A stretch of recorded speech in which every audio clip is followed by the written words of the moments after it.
आप सबका स्वागत है। मैं Vivek Bindra, motivation speaker, leadership consultant और बिजनेस कोच। आज बिहार की बात करने आया हूं। आज का विषय थोड़ा गंभीर है। गंभीर इसलिए है क्योंकि सबसे बड़ी ग्रोथ वहीं होती है जहां पे सबसे ज्यादा कमजोरियां दिखाई पड़ती हों।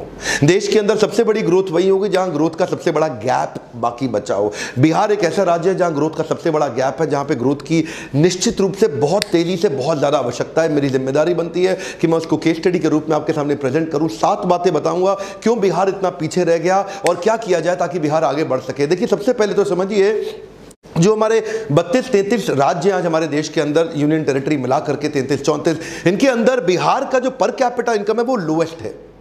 क्यों है ऐसा? 31,000 रुपए के आसपास सालाना इनकम है एक व्यक्ति की बिहार के अंदर। ऐसा क्यों है? क्या कारण है कि आज एवरेज इनकम बिहार की इतनी नीचे चली गई है? ये पर कैपिटा इनकम क्या होता है? ये निकाला जाता है एक ही स्थान, एक ज्योग्राफी के अंदर उनकी टोटल इनकम को टोटल पॉपुलेशन से डिवाइड करके। देखिए, ये वीडियो हर एक भारतीय के लिए समझना बहुत ज्यादा जरूरी है कि कुछ राज्य होते हैं जो भारत की इकोनॉमी को, भारत की स्ट्रेंथ को, भारत की उसको आगे लेके जाते हैं, और कुछ ऐसे राज्य होते हैं जो उसकी ग्रोथ डेवलपमेंट को नीचे घसीट रहे हैं, नीचे लेके जा रहे हैं। क्या कारण है इसका? कारण क्या है? क्यों ऐसा बोलते हैं? मतलब बिहारी शब्द को गाली की तरह क्यों प्रयोग किया जाता है? यह क्यों प्रतीकात्मक हो गया? बोलते हैं एक बिहारी 100 बीमारी। बिहारी की शक्ल के हट, बिहारी की शक्ल के हट। अरे, जब विदेशों की तो आप बहुत बात करते हैं आज हमारे देश में बैठ के कि जी हमारे साथ डिस्क्रिमिनेशन हो रहा है, भेदभाव हो रहा है अमेरिका यूरोप के अंदर, लेकिन अपने ही लोगों का, अपने ही साथ में अपने ही प्रेमी पड़ोसियों का आप भेदभाव करते भी हैं, उनका मजाक भी बनाते हैं। ये कारण क्या है? पर देखिए, फ्रूट्स तब तक नहीं मिलेंगे जब तक रूट्स ठीक नहीं होंगे। आज रूट्स की बात करता हूं। इच्छा तो रहता है कि बहुत डिटेल में आपको एनालिसिस दूं, पर वीडियो लंबा होता है। मेरा पहला पॉइंट लीजिए, ज्योग्राफिकल डिसएडवांटेज। एक तो ये एक लैंड लॉक स्टेट है। लैंड लॉक स्टेट होने के कारण इसके पास एक इंटरनेशनल ज्योग्राफिक लोकेशन का एडवांटेज नहीं है, जिसको क्या बोलते हैं आप, एक या तो देखो कोस्टल रीजन में होता। अब कोस्टल रीजन के अंदर सबसे पॉपुलर स्टेट हमारे देश में गुजरात और महाराष्ट्र है, जहां से इंटरनेशनल बिजनेस बहुत तेजी से सी के थ्रू, पोर्ट्स के थ्रू, बड़े पॉपुलर पोर्ट्स हैं उनके। इसके बाद सदर्न स्टेट्स में भी है, जैसे कर्नाटका, केरला, आंध्रा, तमिलनाडु। लेकिन बिहार को पूरी तरह से लॉक कर दिया। अगर खुलता भी है इंटरनेशनल साइड में, ओपनिंग भी है, तो वो नेपाल पे है। हाँ, हम तो डूबेंगे सनम, तुम्हें भी ले डूबेंगे। अब इसके कारण ग्लोबल एक्सेस मिलता नहीं है, ट्रांसपोर्टेशन कॉस्ट बढ़ जाती है। बिहार का एक रीजन ऐसा है जहां सूखा पड़ जाता है, दूसरा रीजन ऐसा है जहां बाढ़ ज्यादा आ जाती है। अब क्योंकि इसके कारण लोगों को बिहार छोड़ के बाहर निकलना पड़ता है अपनी लाइवलीहुड के लिए। अगला पॉइंट है नो मेजर इंडस्ट्री। बिहार के अंदर कोई बड़ी इंडस्ट्री है ही नहीं।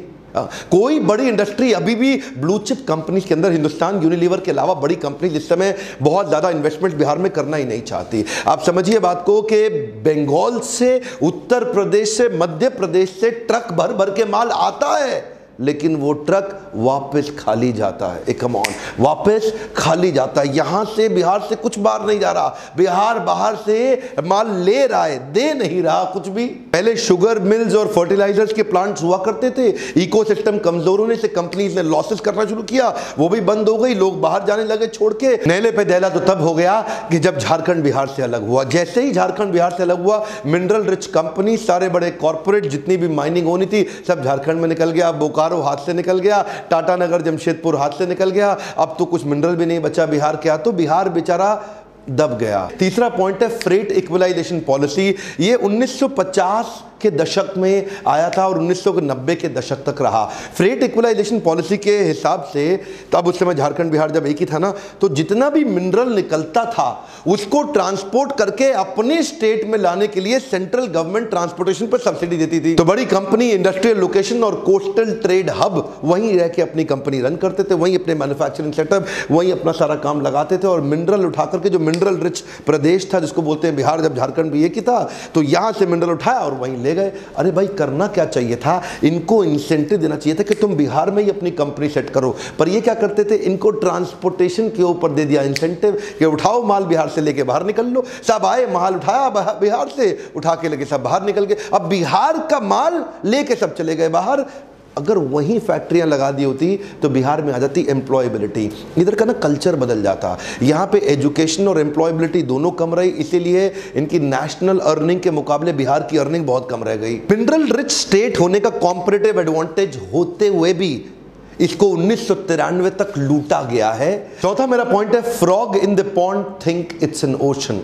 इसे क्या बोलते हैं? इसे बोलते हैं कुएं का मेंढक। जो कुएं का मेंढक है ना, वो उस कुएं को समुद्र समझता है। तो जो बिहार का आदमी है ना, वो सिविल सर्विसेज को ही सब कुछ समझता है। उसके लिए जिंदगी सिविल सर्विसेज ही है सब कुछ। IAS IPS IFS बन जाऊं, सरकारी नौकरी मिल जाए, रेट लिस्ट तय कर दिया, तेरी सरकारी नौकरी, तेरे को दहेज में इतना पैसा मिलेगा। इनको क्या लगता है, सरकारी नौकरी मिल गई, IAS ऑफिसर बन गया, ये टेबल के ऊपर तो लेगा, नीचे से भी लेगा। और क्या सोचते, ये एक्चुअली बिहार में ना कल्चर बन गया। ये देखते थे अपने आसपास, ये देखो ये बाबू है, IAS अफसर है, अब बिजली तो आ नहीं रही है, लेकिन सरकारी जनरेटर पे इसके घर में 24 घंटा बिजली रहती है। तो एक एस्पिरेशन सोशल प्रूफ के साथ बनता चला गया पूरे प्रदेश के अंदर। अच्छा, क्रेज इतना ज्यादा हो गया सिविल सर्विसेज का कि अब अगर कोई व्यापार करने निकले भी ना, तो वो क्या बोलते हैं, ए चौबे जी छब्बे बनने निकले, दूबे बन के लौटे। दैनिक भास्कर का मैं एक आर्टिकल पढ़ रहा था, क्या कहते हैं, पॉपुलरली बिहार के अंदर रेट लिस्ट तय कर दी गई है। IAS अफसर है, इतने का दहेज मिलेगा। IAS अफसर को 1 से 3 करोड़ का दहेज मिल जाता है, IPS को 80 लाख से 2 करोड़,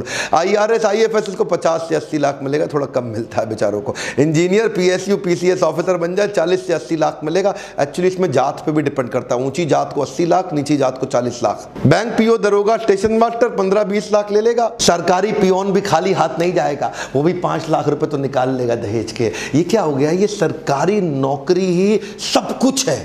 एक बिहारी आदमी के लिए वो क्या कहते हैं, कहीं सूखा कहीं बाढ़, ना मिले नौकरी ना व्यापार, तो सरकारी नौकरी सब कुछ है। अभी बिहार को मैं और समझ ही रहा था कि इतने में किसी ने मुझे डाउरी कैलकुलेटर भी दिखा दिया। उसमें अपनी उम्र लिखो, कास्ट लिखो, क्या हो तुम, और उसके बाद लिखो प्रोफेशन कैसा है, मंथली सैलरी कितनी है, कहां पे काम कर रहा है, दिखने में कैसा, गोरा चिट्टा काला, हाइट कितनी है, पहली शादी है कि दूसरी शादी है, माता पिता क्या करते हैं। इससे क्या होगा, आपका डाउरी कैलकुलेटर निकल के आ गया कि कितना दहेज मिलेगा। इन्हीं चीजों ने मार दिया है हमारे देश को। आज भी हमारे देश में ऐसे संस्कार है कि दहेज की कमाई पे लाड टपकती है कि तेरे को कितना मिला, मेरे को कितना मिला, गाड़ी कौन सी आई। मेरा 5वां पॉइंट है, Bihar is famous for caste politics. Caste politics का मतलब क्या हुआ, इधर कास्ट पॉलिटिक्स ज्यादा चलती है, डेवलपमेंट पॉलिटिक्स कम चलती है। अच्छा देखो, हर चीज के फायदे नुकसान भी होते हैं। कास्ट पॉलिटिक्स का कुछ फायदा तो है। फायदा यह है कि पहले यहाँ पे जो ऊंची कास्ट होती थी वो नीचे वालों को बहुत दबाते थे पैसे से। अब वो उनको पैसे से दबाते थे, तो ये सोचे कि हम लोग जो है ना, सत्ता की पावर से, पॉलिटिक्स की पावर से अपने आप को खड़े करें। हमारे पास पैसा नहीं है, तो ये छोटी छोटी कास्ट के लोग इकट्ठे हुए और इन लोगों ने अपने आप को ऊंची जात के लोगों के सामने अपने आप को ताकत से खड़ा किया। तो कुछ फायदा होता है, निश्चित रूप से होता है।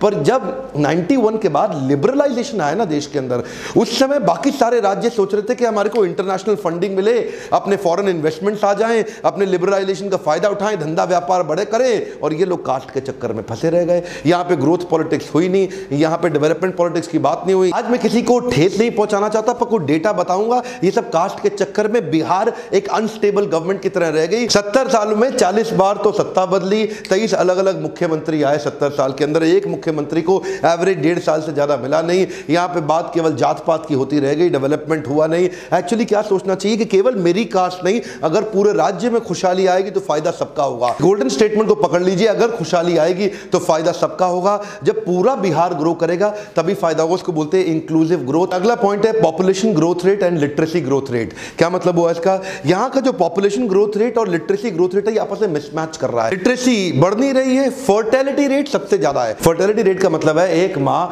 एवरेज सबसे ज्यादा अपने जीवन काल में बच्चों को जन्म बिहार की माँ देती है। बाकी बहुत सारे राज्य ऐसे हैं जहां पे पढ़े लिखे राज्य हैं, वहां पे एक माँ 2 से ज्यादा बच्चों को नहीं जन्म देती है, पर बिहार का सबसे ज्यादा। बिहार में भी 2 हिस्से हैं, एक जहां पे बिल्कुल पिछड़ी हुई जाती है, जहां बिल्कुल पढ़ाई नहीं किया, बिल्कुल शिक्षा नहीं है, ज्ञान नहीं है, वहां एक माँ 4 से 5 बच्चों को जन्म दे रही है। और जहां थोड़ी बहुत पढ़ाई करी गई वहां 3 बच्चों को। इसके कारण क्या हुआ, पॉपुलेशन बहुत ज्यादा और एजुकेशन बहुत कम। ध्यान दीजिए, कम ऑन, पॉपुलेशन सबसे ज्यादा तेज बढ़ा रहा है बिहार और एजुकेशन सबसे कम है, क्योंकि लिटरेसी रेट यहाँ पे 63% के नजदीक रह गया। बिहार का लिटरेसी रेट यानी कि जो पढ़ाई का, शिक्षा का दर है, सबसे कम है। नालंदा यूनिवर्सिटी जो विश्व की सबसे पहली, सबसे पॉपुलर, उसके होने के बावजूद, सबसे ज्यादा IAS प्रोड्यूस करने के बावजूद, यहां का एजुकेशन का जो एवरेज स्तर है ना, वो अच्छा नहीं हुआ। जो बहुत ही मेधावी, बहुत बुद्धिमान छात्र हैं, वो सबको छोड़ के आगे निकलने की कोशिश तो कर रहे हैं बिहार के अंदर, लेकिन वो कोशिश बहुत कम लोगों के अंदर है और बहुत सीमित जगह पे है। उसके नए एवेन्यूज नहीं खोले जा रहे। अगला मेरा पॉइंट है education and employability is directly proportionate to earnings. इसका क्या अर्थ हुआ, समझिए बात को। पॉपुलेशन से असर आता है एजुकेशन पे, एजुकेशन से असर आता है एम्प्लॉयबिलिटी पे। अब क्योंकि पॉपुलेशन बहुत ज़्यादा है तो एजुकेशन उतनी हो नहीं पा रही है कवर, और उसके कारण एम्प्लॉयबिलिटी नहीं आ रही, क्योंकि स्किल बिल्डिंग एक्चुअल बिहार के अंदर जितनी होनी चाहिए थी वो हुई नहीं। अब थोड़े से कुछ आंकड़ों को देखते हैं इस पर कैपिटा इनकम के चार्ट को। 1950 से 51 तक बिहार का 204 रुपए था और पूरे देश का 265 था। 2013 तक बिहार बढ़ के 28,000 तक पहुंचा, लेकिन इतने में भारत बढ़ के 75,000 पे पहुंच गया। जिस स्पीड पे पर कैपिटा इनकम बिहार में बढ़ती है उससे कई गुना ज्यादा स्पीड पे ऑल इंडिया एवरेज आगे बढ़ जाती है। उनमें भी कुछ स्टेट्स हैं जो बहुत तेज आगे हैं, जैसे कि गोवा है और यूनियन टेरिटरीज में दिल्ली है। उसके बाद सिक्किम, हरियाणा, केरला, महाराष्ट्र, कर्नाटका। यहां पे एवरेज आदमी की इनकम बहुत अच्छी, लेकिन बिहार में एवरेज इनकम केवल 31,000 रुपया रह गई साल की। सिर्फ समस्या ही नहीं है, बहुत सारी अपॉर्चुनिटीज भी हैं, लेकिन यहां एजुकेशन पे फोकस और एटीट्यूड का बदलाव बहुत जरूरी है बिहार के अंदर। अनिल अग्रवाल तो आप जानते ही है ना, वेदांता ग्रुप के मालिक, केन्स वेदांता, आज one of the top 10 Indian rich people इनकी लिस्ट में इनका नाम आता है। ये बिहार से निकल के आए हैं। रविंद्र कुमार सिन्हा को नहीं जानते आप? SIS सिक्योरिटी इंटेलिजेंस सर्विस, सबसे बड़ी देश की सिक्योरिटी कंपनीज, इनके IPO भी निकले और इनफैक्ट इनकी कंपनी बहुत तेज ग्रो कर गई। बहुत सारे ऐसे व्यापारियों को जरूरत है जो एम्प्लॉयबिलिटी जनरेट करके दे सके। वो मानसिकता से बाहर आना है कि भैया सरकारी, मेरे को तो सरकारी, इस मानसिकता से बाहर निकल के वो सारी बिजनेस और ग्रोथ अपॉर्चुनिटीज प्रोड्यूस करनी है। सबसे ज्यादा ग्रोथ वही होगी, लेकिन मैं वहां ध्यान देना चाहता हूं जहां कोई ध्यान नहीं देना चाहता। इसलिए मैंने बिहार पे केस स्टडी बनाया।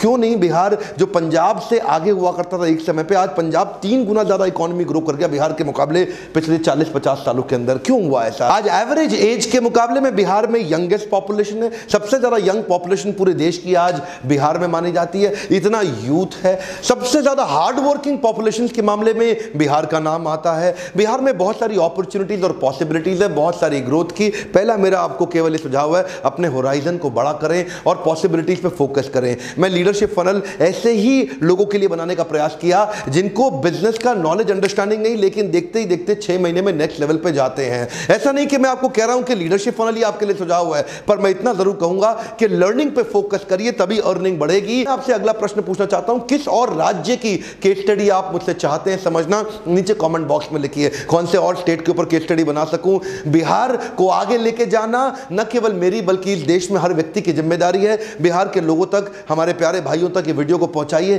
ताकि उनके अंदर शायद हो सकता है ये इंस्पिरेशन की चिंगारी जाग जाए। आपका वीडियो शेयर करना बड़ा महत्वपूर्ण है, क्योंकि अगर आप शेयर करेंगे तो लोग वीडियो देखेंगे, क्योंकि आपके शेयर करने में बहुत वैल्यू है। इसलिए इस वीडियो को पूरे बिहार के मेरे सारे भाइयों तक पहुंचाइए, ताकि उनके अंदर इंस्पिरेशन की एक चिंगारी जागे। अगर मेरे एजुकेशन बेस्ड वीडियो से अगर आपकी इतनी सी भी मदद होती है तो लाइक जरूर करा करिए। आपके लाइक से मुझे पता चलता है कि आपको इस प्रकार के वीडियोस पसंद है।